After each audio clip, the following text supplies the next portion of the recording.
Ah, it doesn't have better things to do.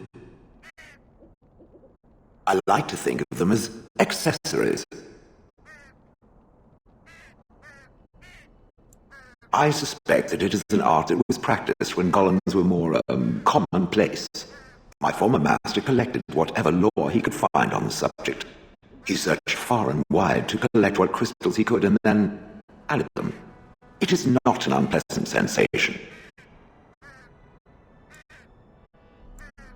So I would assume.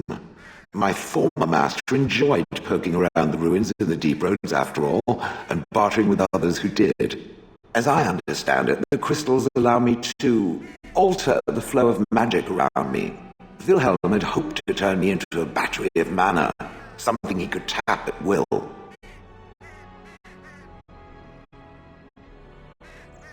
Not really, although now that I think of it, these attempts may be what caused my disruption.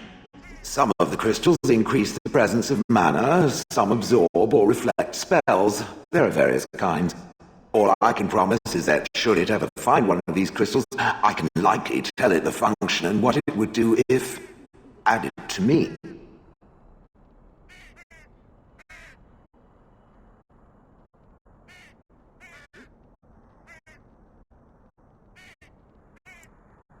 Why not? I don't get to wear clothing and other adornments like the rest of you creatures after all. That answers its question, I assume. Unless it has more.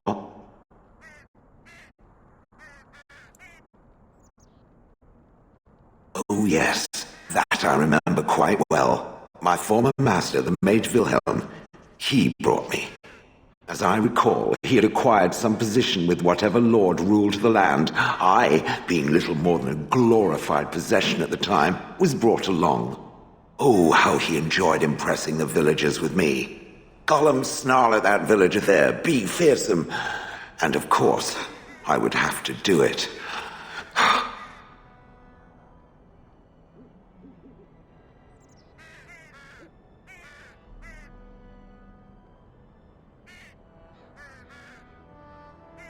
I'd have happily stomped them all into paste, and then ripped down their little houses and stomped on them, too. In fact, after 30 years of watching them, I'd do it twice. What I didn't like was being ordered to do it. Dangled in front of those frightened morons like some scary thing. Once I was a statue, it took those villagers years before they'd even approach me. The first one to actually work up the nerve to touch me urinated himself. Ugh.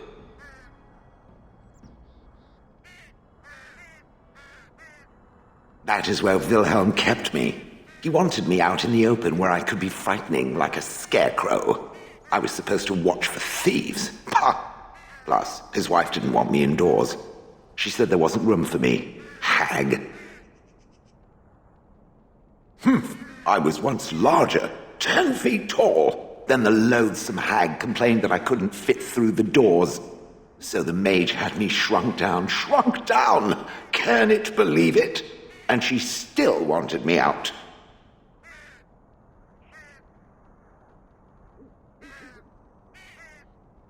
With a chisel and a lot of nerve.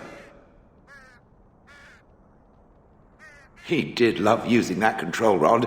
Fondled it so much his wife actually threatened to throw it in the lake. I would have liked to have seen that. Which reminds me, where did it find the rod? Did it pay a great deal for it?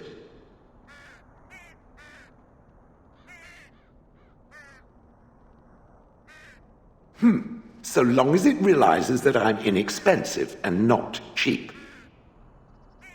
I traveled with the mage. He did a lot of traveling, I remember that. But where we went, it is rather fuzzy.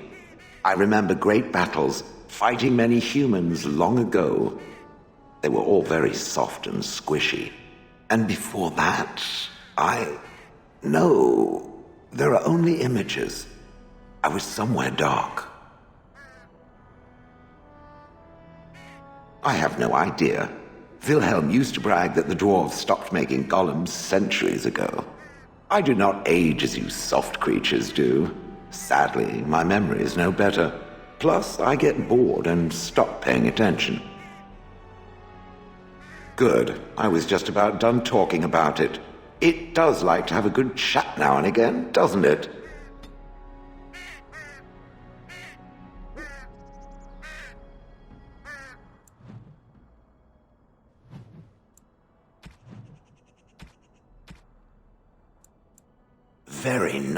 Very nice indeed.